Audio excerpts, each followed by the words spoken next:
நம பார்வதி பதையே மகாதேவா. தென்னாடுடைய சிவனே போற்றி.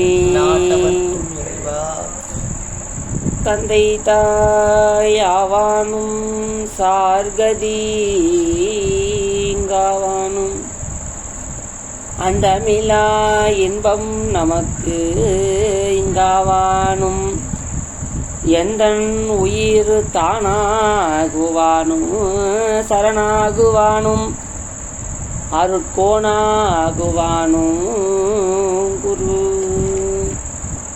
எல்லாம் வல்ல ஞானமே வடிவமாக திகழக்கூடிய நமது அருட்குருநாதர் மாணிக்க வாசக பெருமானுடைய பொன்னா திருவடிகளையும் நமக்கெல்லாம் நீங்கா துணையாக விளங்கி வரக்கூடிய எம்பெருமானுடைய திருவடிகளையும் மற்றும் இங்கே வீட்டிற்கூடிய அடியாய திருவடிகளையும் நம்முடைய மனமை வழிகளாகிய முக்கரண வணக்கங்களை மிகவும் பணியோடு தங்களுடைய திருவடிகளுக்கு விண்ணப்பம் செய்து இவப்பட்ட அற்புதமான சைவ சமயத்திலே நாம் எல்லாம் பிறந்ததை எண்ணி மீண்டும் ஒரு முறை நம்முடைய குருமார்களுடைய திருவடிகளையும் எம்பெருமான திருவடிகளுக்கும் நன்றி அனந்த கோடி நன்றிகளையும் நம்முடைய இந்த நாயடியினையும் சென்னியில் வைத்த சேவடி போற்றி அதை சொல்வார். நாயிற்கடையாம் அப்படிப்பட்ட நாயேனையும் தன்னடிகள் பாடி வைத்த நாயகனை என்றெல்லாம் சொல்வார். அப்படிப்பட்ட நாயினும் கீழாம் இப்படிப்பட்ட நாயேனையும் அவன் புகழை பேசும்படி செய்த திருவருளையும் எம்மை செறிநிலையை ஆட்படுத்திய எமது குருநாதர்களாகிய திருவடிகளையும் எல்லாம் திசை நோக்கி மீண்டும் ஒரு கணம் உயர்ந்து வணங்கி நமது ஞான ஆசிரியர்களாகிய திருவடிகளையும் நமது அருட்குருநாதர் திருவருட்பையின் ஆசிரியராகிய உமாபதி சிவாச்சாரியோட திருவடிகளையும் இவற்றை நூலினுடைய உரையாசிரியராகிய ஆனந்தரசனையோட திருவடிகளையும் மீண்டும் ஒரு கணம் தமது சிரம் தாழ்த்தி வணங்கி நாம் நூலுக்கோள் நுழைவுமாக திருச்சிற்றம்பலம். இன்று நாம் சென்ற வகுப்பிலே அருளது நிலையை தொடர்ந்து பார்த்து கொண்டு வருகின்றோம். அதிலே இந்த அருளது நிலையிலே இன்று 39வது குறட்பாவை நாம் சிந்திக்க திருவருள் கூடியிருக்கின்றது. அந்த 39வது குறட்பாவை சிந்திப்பதற்கு முன்பாக நாம் காப்பு செயலாகிய விநாயகப் பெருமானுடைய திருவடிகளை ஒரு கணம் வணங்கி நாம் நூலுக்குள் நுழைவுமாக திருச்சிட்டோம். குஞ்சர கன்று நன்னின் கலைஞானம் கற்கும் சரக்கன்று கான். அதாவது எல்லாம் வல்ல விநாயகப் பெருமானே, இந்த நூலிலே நான் கற்கும் பொழுது இந்த நூலிலே இருக்கக்கூடிய கருத்துக்கள் எல்லாம் என் சிந்தையினிலே தேனாக எளிவந்து என் சிந்தையிலே பதிய வேண்டும். அதில் யாதொரு இடையூறும் இராத வண்ணம் விநாயகப் பெருமான் அருள் புரிய வேண்டும் என்று அவன் திருவடிகளுக்கு விண்ணப்பம் செய்து நாங்கள் நூலுக்குள் நுழைகின்றோம். திருச்சிற்றம்பலம். அருளது நிலை குறள் 39. உயர்ந்ததை விட்டு இழிந்ததை நாடுதல். பரப்பமைந்து கேண்மின் இது பார்க்கலன் மேல் பூஞை கரப்பறந்து நாடும் கடன். பொருள்: உலக பொருள்களின் மேல் பறந்து ஓடுகின்ற மனத்தை ஒரு நெறிப்படுத்தி யாம் கூறுவதை கேளுங்கள். திருவருளை மறந்து உலக பொருள்களில் கிடைக்கும் அற்ப சுகத்தை பெறுவதற்கு நீங்கள் விரைகிறீர்கள். இந்த விரைவு எது போன்றது எனில், பால் நிறைந்த களத்தின் மேல் ஏறி அமர்ந்த பூனை அந்த பாலை பருக நினையாமல் சற்று தொலைவில் காணப்படும் கரப்பான் என்னும் பூச்சியை பிடித்து உண்ணுதற்கு கருதும் முறைமை போன்றது ஆகும். அதாவது இப்படிப்பட்ட மாயை உலகிலே மனம் போகக்கூடிய போக்கிலெல்லாம் நாம் சென்று கொண்டிருக்கின்றோம். அதான் நம்ம வள்ளல் பெருமான் பாடுவார். நினையேன் நின்னை எல்லால் மற்ற ஒன்று, பேசேன் நின் பேச்சென்றால் மற்ற ஒன்று. இறைவனை தவிர வேறொரு நினைப்பு நமக்கு இருக்கக்கூடாது. பேச்சு அவனை தவிர பேசக்கூடாது. அதான் சொல்றார், நினைப்பதும் காண்பதும் நீ அல்லாது வேறு ஒன்று இருக்கக்கூடாது. இறைவா, என் சிந்தையெல்லாம் நீயாக வேண்டும், என் செயலெல்லாம் நீயாக வேண்டும், என் கருத்தெல்லாம் நீயாக வேண்டும், என் பேச்செல்லாம் நீயாக வேண்டும், என் உரையெல்லாம் நீயாக வேண்டும். அப்படிப்பட்ட என்னுடைய எண்ணுகின்ற எண்ணமெல்லாம் நீயாகி நிறைய வேண்டும் பராபரமே. அப்படி இறைவனை நாடுவதே நம்மளுடைய உயிரின் இலக்கு. மற்ற அனைத்தும் இறைவன் என்பது உணவு போன்றும், உலக வாழ்க்கை என்பது அதை நாம் தொட்டுக்கொள்கின்ற ஊறுகாய் போன்றும் இருக்க வேண்டும். உலக வாழ்க்கையை உணவு போன்றும் இறைவனை ஊறுகாய் போன்றும் எடுத்துக்கொள்ளக்கூடிய தக்க நிலையில் தான் நாம் வாழ்ந்து கொண்டிருக்கின்றது என்பதை அடியார்கள் புரிந்து கொள்ள வேண்டும். ஆதலினாலே மனம் நினைப்பது அனைத்தும் கபடே. குருஞான சம்பந்தம் சொல்கின்றார். உன்னை அடைந்தும் மனம் கபடை நினைக்க காரணம் ஒன்றும் இல்லை, அது சும்மா பற்றி நிற்கிது. அது ஒருபோதும் மனம் நினைக்கிறதெல்லாம் நடக்காது. இறைவன் தான் நம்மளுக்கு அனைத்தையும் செய்து கொண்டிருக்கின்றான். அவன் என்ன நினைக்கின்றானோ அதுதான் நடக்கப் போகின்றது. அதனாலே மனதை இங்கே சொல்கின்றார். இழிவான பொருள்களுக்கெல்லாம் ஆசைப்பட்டு அதைக்கு ஒரு ஓமையை காட்டுகின்றார். இதை 2 ஓமைகளிலே சென்று பார்க்கலாம். இப்போ ஒரு இதை மாணிக்கவாசகர் சொல்வார். தினைத்தனை உள்ளது ஓர் பூவினில் தேன் உண்ணாதே, நினை தோறும் காந்தோறும் பேசுந்தோறும் அனைத்து எலும்பு உள்நக ஆனந்த தேன் சொரியும் குனிப்புடையானுக்கே சென்றுதாய் கோத்தும்பி தினைத்தனை உள்ளது ஓர் பூவினில் தேன் உண்ணாதே. தேனு குடி, தினைத்தனை உள்ளது பூவில், ஏன் கொஞ்சமான தேனை உடிகிற? நினைத்தோறும் காந்தோறும் பேசுந்தோறும் அனைத்து எலும்புகளிலும் ஆனந்த தேன் சொரிந்து கொண்டிருக்கிறதே தில்லை அம்பலவான நடராஜ பெருமான் திருவடியிலே. அத்திருவடியை சென்று ஒரு கணம் நம் வழிபாடு செய்தால் பிறவி பயன் போகுமா இல்லையா? பெருமானே, என் செல்வங்கள் அனைத்தும் உமக்கே சொந்தம். என் எண்ணுகின்ற எண்ணமெல்லாம் நீயாக வேண்டும். என்னுடைய செயல் அனைத்தும் நின் செயலாக வேண்டும். என் பேச்சனைத்தும் நின் பேச்சாக வேண்டும். நான் எத்துணை இடத்தில் இருந்தாலும் என் எண்ணங்களிலும் என் சிந்தையிலும் தெளிவினை உண்டாக்கி கொண்டே இருக்க வேண்டும் என்று பெருமான். ஏனென்றால் அந்த காம சேற்றாசையிலையோ பண ஆசையிலையோ மண் பெண் பொன் என்கின்ற 3 ஆசைகளோ மாட்டின்னு முடிக்க கூடாது. அதை மாணிக்கவாசகர் தினைத்தனை உள்ளது ஓர் தேனினில் பூ உண்ணாதே. இதுக்கு என்ன விளக்கம்? அப்ப சிறிய அளவு பூவில் தேனை உண்ணாமல் நாம் நினைக்கும் தோறும், நாம் அதை நினைதோறும் காண்தோறும் பேசுந்தோறும் அனைத்து எலும்புகளிலும் ஆனந்த தேன் சொரியும் குனிப்புடையானுக்கே சென்று உதவி. அவனை பார்க்குந்தோறும் அவனை பற்றி பேசுந்தோறும் நம்ம எலும்புகளில் என்ன சொருகுது? தேன் சொருகுகிறது. அது அதான் குறிப்பிடுகிறார். நம்ம எதிர்க்கவே ஒரு பால் இருக்கின்றது. அதை பூனை விரும்பி அதை நக்கி குடிக்காமல் தூரத்தில் இருக்கும் ஒரு பூச்சி இல்லை எலி கூட வைத்துக்கொள்ள, ஒரு எலியை பார்த்து விரும்புவதாக இது ஒரு கருத்து வைக்கின்றார். இது எதனை ஒப்புகிறது? அப்பப்பட்ட திருவருளை அதோட பரப்பமைந்த கேண்மீன் இது பாட்கலன் மேல் பூனை கரப்பருந்த நாடும் கடன் அப்படின்னு சொல்றாருங்க. அப்பப்பட்ட பூனை ஒரு கரப்பாம்பூச்சியை விழுங்க நினைக்கின்றதே, அவரோட பாலை விரும்ப அதுக்கு மனம் வரவில்லையோ? இது எப்படி இருக்குதுன்னா, திருவருளில் இருந்து கொண்டும் கூட திருவருளை அனுபவிக்காமல் வேறொரு தெய்வத்திடம் சென்று கை ஏந்தக்கூடிய சூழ்நிலை எப்பேற்பட்ட இகழ்ச்சி தெரியுமா? நான் திண்ணமாக சொல்கின்றேன், இறைவனை தவிர ஒரு தெய்வத்தை நாம் கனவிலும் நினையக்கூடாது. அதை மாணிக்க சொல்லுத, அவர் கனவேயும் பிற தெய்வம் காண்பறிய கனைக்கடலோ நனவே என்னை பிரித்து ஆட்கொண்டவா நினைந்து நெஞ்சம் சினவே கண்ணீர் மல்க தெல்லேனும் கூப்பிட்டான். அப்படி கனவுல கூட காண்பதற்கு அறியவன் யாரு? சிவன். யாரு? தேவர்களுக்கெல்லாம். நம்மளுக்கெல்லாம் நனவே ஆட்கொண்டு நம்மளை அருளுகின்றான் இறைவன். அதனாலே அடியார் பெருமக்களே, உயர்ந்த சிந்தனை வையுங்கள். எண்ணுவதெல்லாம் உள்ளுவதெல்லாம் உயர் உள்ளல். எண்ணங்களுக்கு வலிமை உண்டு. நாம் என்ன நினைக்கிறோமோ அதுதான் வாழ்க்கை. அதனால நல்லதே பார்க்கணும், நல்லதே கேட்கணும், நல்லோரோடே இணங்கணும். எந்த அளவுக்கு நல்ல விஷயங்களிலே நாம் இருக்கின்றோமோ அந்த அளவுக்கு நம்ம நல்ல எண்ணங்களே வரும் என்று சொல்கின்றார். பொருள் சொற்பொருள் பரப்பு. திருவருளை மறந்து உலக நுகர்ச்சியில் நீங்கள் காட்டுகின்ற மனவேகம் அமைந்து அடங்கப் பெற்று கேண்மின் யாம் கூறுவதை கேளுங்கள். இது உலக நுகர்ச்சியில் நீங்கள் கொள்ளுகின்ற இந்த விரைவு எது போன்றது எனில், பார்க்கலன் மேல் பாலை வைத்த களத்தின் மேல் பூஞ்சை ஏறி அமர்ந்த பூனை அந்த பாலை பருக நினையாமல் கரப்பு சற்று தொலைவில் காணப்படும் கரப்பான் பூச்சியை அருந்த பிடித்து உண்ண நாடும் கடன் கருதும் முறைமை போன்றது ஆம்.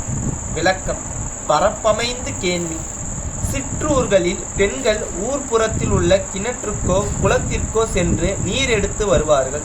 அவர்கள் தலைமேலே பெரிய நீர்க்குடம் இருக்கும். அக்குடத்தின் மேல் மற்றொரு சிறிய குடமும் வைத்திருப்பார்கள்.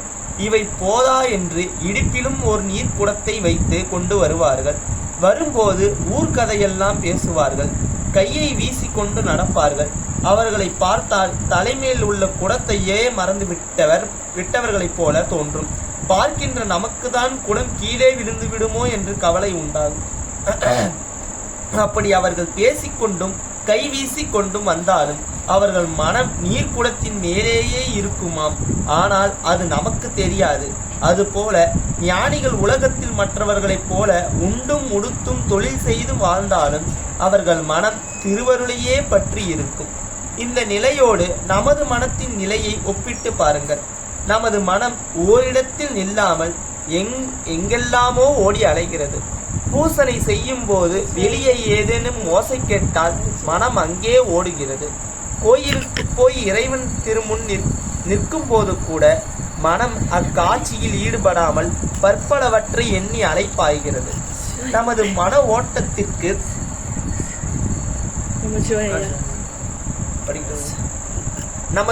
ஓட்டத்திற்கு ஒரு ஓமை சொல்லலாம். வீதியில் பிள்ளைகள் பம்பரம் விடுகிறார்கள். பம்பரத்தில் கயிற்றை சுற்றி வேகமாக விடுகிறார்கள். அந்த பம்பரம் எங்கெல்லாமோ சுற்றி சுழல்கிறது. வரையறையின்றி பெரிதாக வட்டம் அடித்து சுற்றுகிறது.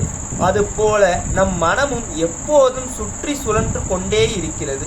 இப்படிப்பட்ட மனமுடையவர்களுக்கு உபதேசம் செய்வது வீண் செயலே ஆகும். அவர்கள் யார் என்ன சொன்னாலும் அதை ஏற்க மாட்டார்கள். அறியா குழந்தையிடம் வெறும் தாளை கொடுத்தாலும் அதை கிழித்துவிடும். 100 ரூபாய் தாளை கொடுத்தாலும் கிழித்தெறியும். 2 தாளுக்கும் உள்ள வேறுபாடு அக்குழந்தைக்கு தெரியாது. அது குழந்தைக்கு 100 ரூபாய் தாளின் மதிப்பை உணர செய்த பிறகு கொடுத்தால் அது கிழித்தெறியாமல் பாதுகாக்கும். அப்படிப்பா. அதாவது அம்மா வந்தாலும் திருப்பி சொல்றேன். இந்த திருவருள் பார்த்தோம்னா சில பேர் பாருங்க, மனம், அதாவது இது வேற ஒன்றும் சொல்லல, மனம் இறைவனுடைய திருவருளை அறிவதற்கு முயலாமல் அத்திருவருள் இருந்தாலும் கூட இழிவான பொருளையே சென்று பற்ற மனம் விரும்புகிறதே. இப்பொழுது நம்ம இந்த உலகத்தில் இருக்கிறோம். இப்போ ஐயா இருக்குன்னு வச்சுங்க, என்னையும் வச்சுக்கோங்க.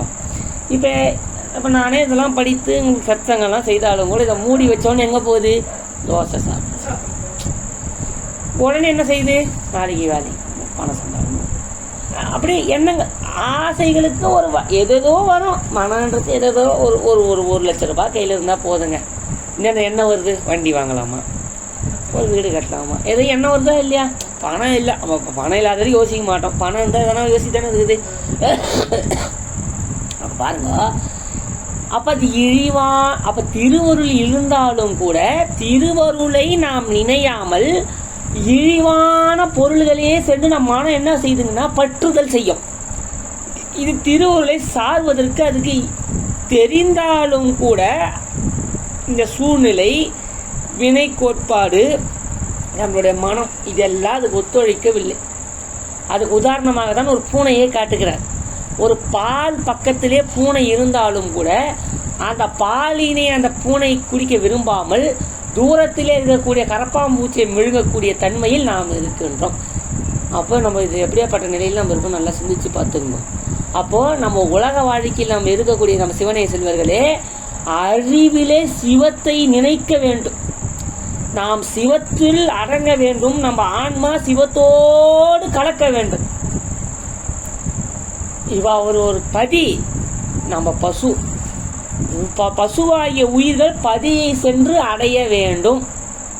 அதற்கான ஒரு பயிற்சி தான் இந்த இடம். இங்கே வந்த நாம் இப்பொருள்களே உண்மை, நான் எடுத்த உடம்பே உண்மை, இந்த உடம்பு தான் நான், உடல் மீது பற்று வைத்தோடனே பொருள் மீது பற்று, உறவினர்கள் மீது பற்று, இப்போ அப்படியே பற்று போயிட்டே இருக்குது இல்லையா? இப்போ நான் எடுத்துக்கிற உடம்பு என்ன? ஆண் உடம்பு.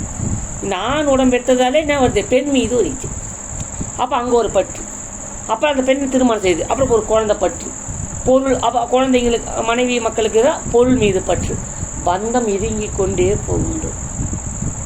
பற்றுகளை கலைய வந்த நாம் பற்றுக்களை ஏற்படுத்தி கொள்கின்றோம் இந்த உலகவாதிக்கு. ஆக நம்ம திருமணம், அதுக்காக திருமணம் என்பது நம்ம அவசியம் இல்லைன்னு சொல்ல முடியாது.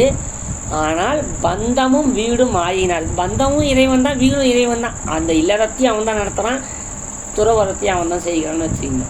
அப்போது இரண்டும் தவறு இல்லை. எங்கே இருந்தாலும் இறைவன் நினைக்கணும், இதுதான் அங்கே கூட ஒன்று. இல்லறத்தில் இருந்தாலும் கூட, மனைவி கூட இருந்தாலும் சரி, குழந்தை பிறந்தாலும் சரி, இறைவனோட எண்ணத்தில் இருந்தால் இங்கேயும் வெற்றி தான், தப்பு ஒன்றும் கிடையாது. அதே மாதிரி துறவரத்துக்கு போனாலும் இறைவனை நினைத்து கொண்டால் வெற்றி தான். இங்கே 2 இடத்துலையும் இறைவன் நினைக்கலாம், அது தோல்வி தான். துறவரத்துக்கு போயும் கூட இறைவனை நினைக்காது அங்கே போய் பெண்மாக என்ன செய்ய முடியும்? ஒன்றும் பண்ண முடியாது. சரி, இல்லறத்துல இருந்துங்க அவன் பெண்ணும் கல்யாணம் பண்ணுறது, இன்னும் பொருள் ஈட்டணும், பணம் சம்பாதிக்கணும், பணம் கொஞ்சம் நேரமாச்சு அதெல்லாம் ஒழிய வேண்டாமா? ஆன்மாவை கொஞ்சம் நேரம் தரிசனம் பண்ண வேண்டாமா? ஐயோ, நம்மளுக்குள்ள எது இயங்குது? நம்மளுக்குள்ள ஏதோ இயங்கி கொண்டு இருக்குதே, அது என்ன அப்படின்ட்டு நம்மளுக்குள்ள ஒரு ஆசை வர வேணாமா? அந்த எண்ணம் நம்மளுக்கு வர வேண்டாமா? அந்த எண்ணம் எப்போது வரும்? திருவருளை நாம் நினையும் போது நம்முள் எது இருக்கின்றது, நம்மளை எது நடக்க செய்கின்றது, எது பேச வைக்கிறது, எது காண வைக்கின்றது. இந்த ஃபோன் இருக்குது, சார்ஜ் இல்லைன்னு சொன்னால் ஃபோன் இயங்காது. கரண்ட் இல்லைன்னு சொன்னால் மின்விசிறி இயங்காது, மின் விளக்கு இயங்காது, லைட்டு, ஃபேனு, இது எது தேவை? கரண்ட்டு தேவை. கரண்ட் இல்லைன்னா இந்த பொருள்கள் இயங்குமா? இயங்காது. பெண்கள் நம்மளாம் என்ன பண்ணுறீங்க? வடை சுடுறீங்க, கிரைண்டரில் போட்டு சட்னி, வேர்க்கல் சட்னி, தேங்காய். கரண்ட்டு தான் அரைக்க முடியுது. ஆமாம், அன்றைக்கி பாருங்க, அந்த காலத்தில் இப்போ எங்கள் அம்மா என்ன பண்ணுறாங்க, கரண்ட்டு வர வரைக்கும் வெயிட் பண்ணுறாங்க. எதுக்கு? தேங்காய் சட்னி. அன்றைக்கி கரண்ட்டு போய் 1 hour ஆகுது. அந்த காலத்து பெண்கள் அம்மி அது டம்மியாக இருக்குது. இப்போ எல்லார் வீட்லேயும் அம்மி என்ன ஆகி போச்சு? டம்மியாகி போச்சு. ஆமாம், அதனால் இப்போ அந்த காலத்தில் அம்மி அரைச்சாங்க, நோய் கம்மியாக இருந்தது. அம்மியில் அரைச்சாங்க, நோய் கம்மியாக இருந்தது. இன்னைக்கு அம்மி டம்மி ஆகி போச்சு, நோய் கும்மி அடி. ஆமாம், அதனாலே எதுகை மோனை பாருங்க, அடியார்களும் சிந்தித்து வைத்துக் கொள்ளுங்க. சிந்தனை கருத்து சிந்திக்கணும். ஆமாம், அப்போது அந்த எது இயங்குது? கரண்ட் இல்லைன்னா ஃபேனு இயங்காது, லைட் இயங்காது, சார்ஜ் இல்லைன்னா ஃபோன் இயங்காது. அப்போ இந்த உடம்பு சதா பேசி கொண்டு இருக்குது, நடக்குது போது. அப்போ ஏதோ ஒன்று உள்ள இயக்கி கொண்டு இருக்குது. இந்த சரீரம் அது இல்லை, தூள சரீரம் நம்ம கிடையாது. உடம்புக்கு தான் பேதம், ஆண் பெண் பேதம்லாம். அப்போ உயிர்னா அது நமக்குள்ளே இயங்கு கொண்டு இருக்கிறது. அந்த உயிர் எப்படி இருக்கிறது? அந்த உயிர் எப்போ வட்டமாக இருக்கிறதா, இல்லை நீளமாக இருக்கின்றதா, ஆன்மாருக்கு எதனா வடிவம் இருக்கின்றதா? அதெல்லாம் நம்மளுடைய சிந்தனையை நாம் சிந்திப்பதே இல்லை. நாம் தூள சரீரத்தை அடி ஒட்டியே நம்மளுடைய பயணமும் நம் எண்ணங்களும் நம்மளுடைய சிந்தனையும் சென்று கொண்டிருக்கிறதைய நாம் கொஞ்சமாக கூட உட்கார்ந்து நம்மை நோக்குவது இல்லை. அகத்தாய்வையோ தன்னை தானறிய தனக்கு ஒரு கேள்வி. கொஞ்ச நேரம் அமைதியாக உட்காந்து சும்மா எதையோ யோசிக்கணும். கடந்த காலத்தை பற்றி யோசிக்கணும், எதிர்காலத்தை பற்றி தேவையில்லாத யோசிக்கணும். எதன்னா நடக்க போதா சின்ன செய்யுங்க. ஏன்னா இந்த குறைப்பாத முடிவு இது ஒன்றும் இல்லை, கருத்து இவ்வளோதான். கருத்து இதில் சொல்ல வந்த கருத்து வேற ஒன்றும் இல்லை. ஏன்னா குறைப்பாவில் சொல்கிற செய்தி ஆசை சொல்லிட்டேன். என்னது? திருவருளை நாடாது இழிவான பொருளை நாடுகின்ற. இதுக்கு ஒரு ஓமையை காட்டுகின்றான். ஒரு பூனை தன் அருகில் இருக்கக்கூடிய பாலை உண்ணாது, தூரத்தில் இருக்கக்கூடிய பூச்சி உண்வது போல. அதுதான் நம்ம வாழ்ந்து கொண்டிருக்கிறோம். நல்ல உணவு இருக்குது, மேகி. ஆமாவா இல்லையா? என்ன பண்ண டேஸ்டாக இருக்குது. ஆமாம், ஐயா சொல்லிட்டு நானும் தான். அதனால பாருங்க, இந்த வாட்டி நான் மகத்துக்கு அம்மா சொன்னம்மா, மகத்துக்கு மாணிக்கவாச குரு பூஜைக்கு நாம்மா போடலாம். புளி சாதம் போட்டாச்சு, வேற கிச்சடி போட்டாச்சு, பொங்கலும் போட்டாச்சு, சக்கரை பொங்கல் போட்டாச்சு, சுண்டலும் போட்டாச்சு. இந்த வாட்டி என் குருநாதருக்கு இப்பி மேகி போடும். நீ போட்டாது அம்மா சொல்லி ஏன்டா என்னடா அவங்க குருநாதர் இப்படிலாம் பண்ணுது. சரிட்டு தேங்காய் சாதம் போடலான்னு இந்த வாட்டி. அதனால சும்மா நகைச்சுவை பேசுனேன். அவ பாருங்க, இந்த காலவாடி போயிது எதோ டிஃப்ரெண்டாக பண்ணணும். நான் சொன்னேன் சார் சப்பாத்தி செய்யுங்க. அம்மா நான் கூட கூப்பிட்டு ஹெல்ப் கூப்பிட்டு தட்டி பண்ணி ஆளுக்கு 2 சப்பாத்தி குருமா நல்லா இருக்கும். குருமதிக்கு 10 பேர் நல்லா இருக்குன்னு சொன்னேன். அதனால ஏன்னா நம்ம குரு இதெல்லாம் ஏன்னா மதம் இதெல்லாம் நம்ம செய்யணும். வாழ்க்கையில் ஒன்றுமே இல்லை, சந்தோஷமே இந்த இப்போ வர அந்த வகுப்புல கூட எதுக்கு தெரியுமா வைக்கிறேன் அடியன். இது நீங்கள் இந்த கருத்து மூலியமா டக்குன்னு ஏதோ ஞானம் சொல்ல முடியாது. உங்க எனக்கு இல்லை பக்குவம், உங்களுக்கு இருக்கலாம். இல்லை உண்மைதான். இப்போ இது உங்களுக்கு சிந்தையில உட்காரலாம், நீங்க ஞானம் பெறலாம். அது உண்மையை சொல்றேன். எனக்கு இன்னைக்கும் நீங்க ஏதோ நினைத்து கொண்டீர்கள். என்னோட திண்ணமாக சொல்கின்றேன், இதை தொடுவதற்கோ பேசுவதற்கோ எந்த தகுதியும் நமக்கு இல்லை என்று எனக்கு தெரியும். அது உண்மையாக தெரியும். ஆனா இது ஏதோ ஒரு நாடகம் போட்டு நாங்கள் பர்ஃபெக்டாக நடிப்போம். அதுதான் உண்மை. ஏன்னா இதை பற்றி பேசுவதற்கோ திருவருட் பயனுக்கு விளக்கம் சொல்வதற்கோ எந்த தகுதியும் நமக்கு கிடையாது. இதை நான் பகிரங்கமாக சொல்லிக் கொள்கின்றேன்.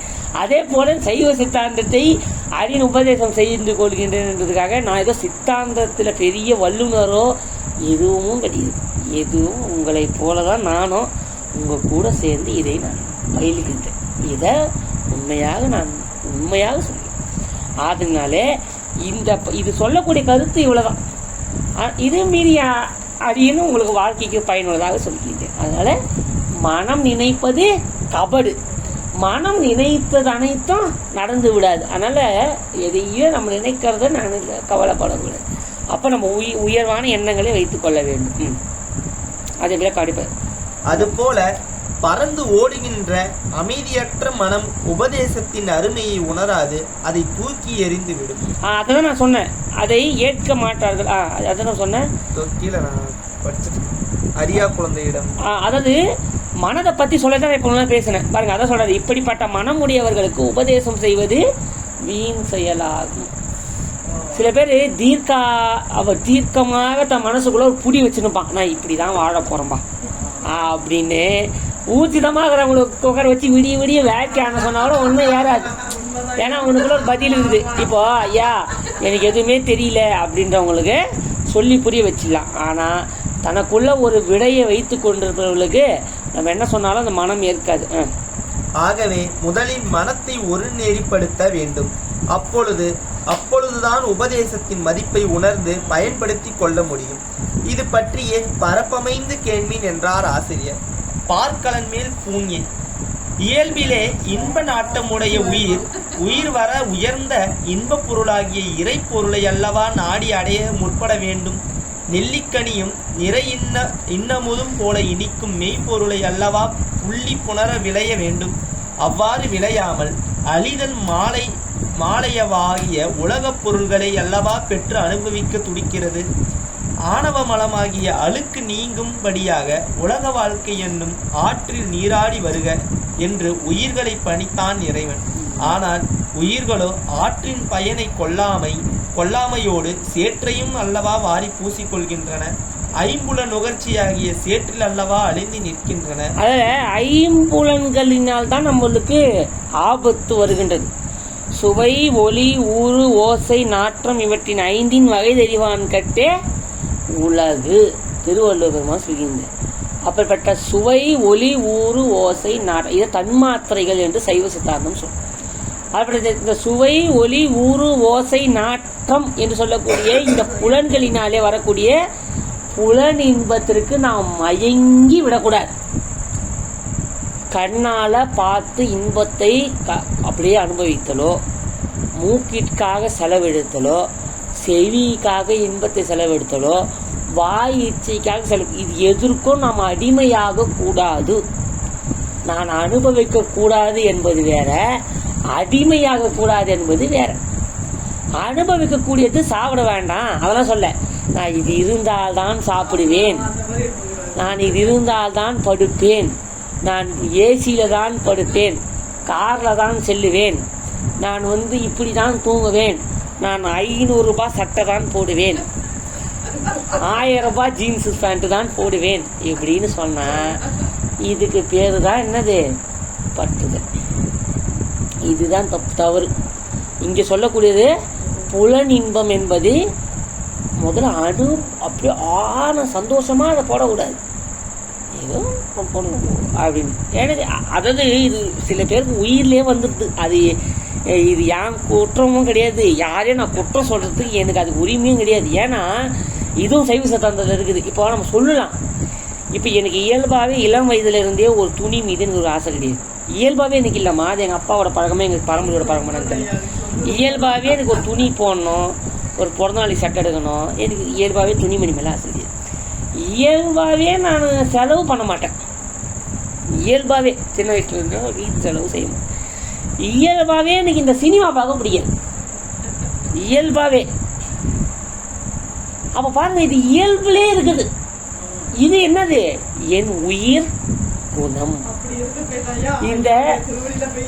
இந்த உயிர் குணம் இருக்கிறதுனால இதை என்னால மாத்திக்க முடியாது, யாராலையும் என்னை மாற்றவும் இயலாது. ஏன்? பிறவி குணத்தை மாற்றவே முடியாது. ஒரு குறிப்பிட்ட இதில் வந்ததை மாத்திடலாம். இப்போ பாதியில வந்த பழக்கம் பாதியிலே போயிடும். ஒரு பிறவி குணத்தை நம்மளால முடியாது. அதனால கருவில் திரு உடையவர்களை எந்த மாயையும் வந்து தாக்காது. ஏன்னா அவங்க இயல்பிலே திருவுருளை பெற்று இருப்பதினாலே மாயையினால் எந்த தொந்தரவும் அவர்களுக்கு நேர்படாது. உயிர்கள் அறியாமையின் காரணமாக உயர்ந்தத்தில் வெறுப்பும் தாழ்ந்தத்தில் விருப்பும் கொண்டு நிற்கின்றன. இதனை ஒரு ஓமையில் வைத்து காட்டுகிறார் ஆசிரியர். பசியோடு வருகிற ஒரு பூனை பார்க்களையத்தை பார்த்தது. அக்களையம் உரியின் மேல் தொங்கவிடப்பட்டிருந்தது. பூனை அதன் மேல் தாவி அமர்ந்தது. அந்த நேரத்தில் பக்கத்து சுவரிலே ஒரு கரப்பான் பூச்சி ஓடியது. அதை பார்த்த பூனை உயர்ந்ததாகிய பாலை மறந்தது. இழிந்ததாகிய கரப்பான் மீதே அதன் எண்ணம் சென்றது. பாலை குடிக்க விரும்பாமல் கரப்பானை தாவி பிடிக்க முயன்றது. அந்த பூனையின் நிலையில் நாம் இருக்கிறோம். உயர்ந்ததாகிய திருவருள் இன்பத்தை நாடாமல் இழிந்ததாகிய சிற்றின்பத்தையே நாடி அடைகிறோம். அதனாலே துன்பத்தை அடைகிறோம். ஆமா, அதனால பாத்தீங்கன்னா இங்க இருந்து உலக இன்பம் என்பது ஒரு சிற்றின்பம். சிற்றின்பத்தை சென்று முழு பேரின்பம் நினைத்து கொள்ளாதீர்கள். அறிவார்ந்த சிவனைய செல்வர்களே, ஒரு நிமிடம் கருத்தினை சொல்லி நான் நிறைவு செய்கின்றேன். அதாவது எல்லா பொருளிலும் இன்பம் நிலையற்றது.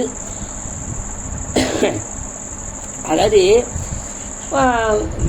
ஒரு உணவு மீது ஒரு இன்பம், உணவு மீது இன்பம். நான்லாம் எனக்கு சின்ன வயசுலேருந்தே டிஃபன்னா கொஞ்சம் பிடிக்கும், விரும்பி சாப்பிடும்னா.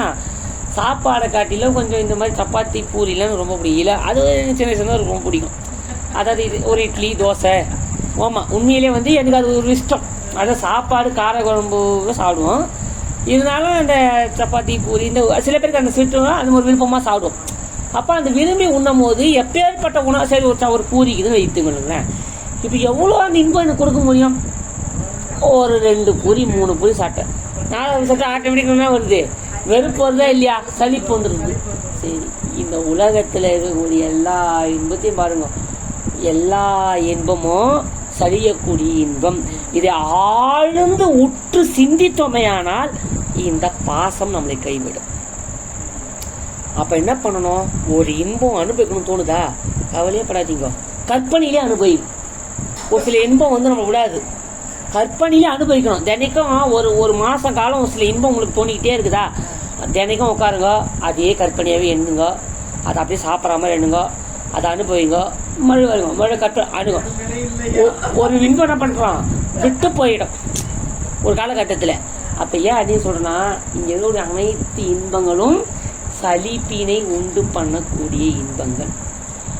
அது எல்லா இன்பமும் சரி, ஒரு பெண்ணுக்கு ஆண் மீதும் பெண் மீது இருக்கக்கூடிய இன்பமா இருக்கட்டும் சரி, இல்லை வேற எந்த இன்பம், இந்த உலகத்தில் எப்பேற்பட்ட இன்பங்களும் தலையாய இன்பம்னா இந்த இன்பம் தான் சொல்லுவார்கள் நம்மளுடைய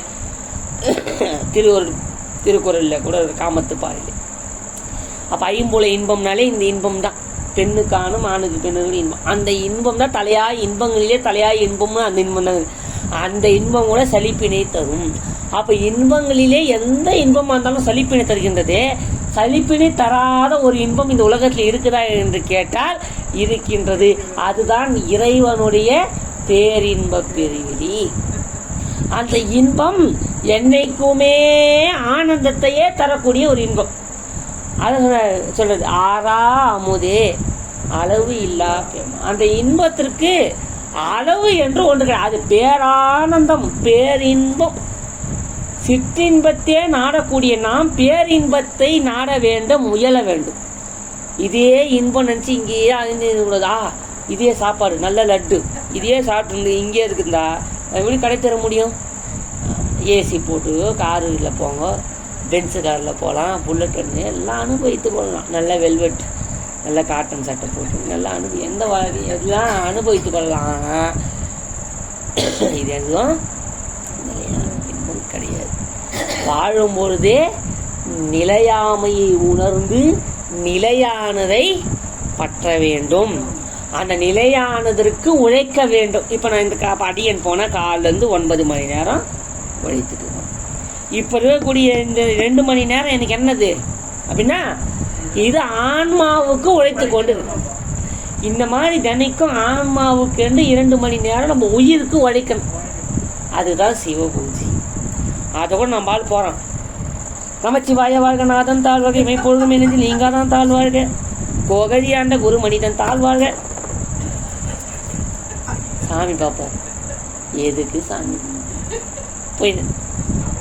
போயிட்டு அவர் அம்மா கேஸ்ல எது தீது பார், கோகழியாண்ட குரு மனிதன் தாழ்வாழ்க, ஆகவமாகி நின்று அன்னிப்பான் தாழ்வாழ்க, ஏக நினைக்க நினைவு நிலை தாழ்வாழ்க. தயிர் தெரியும்,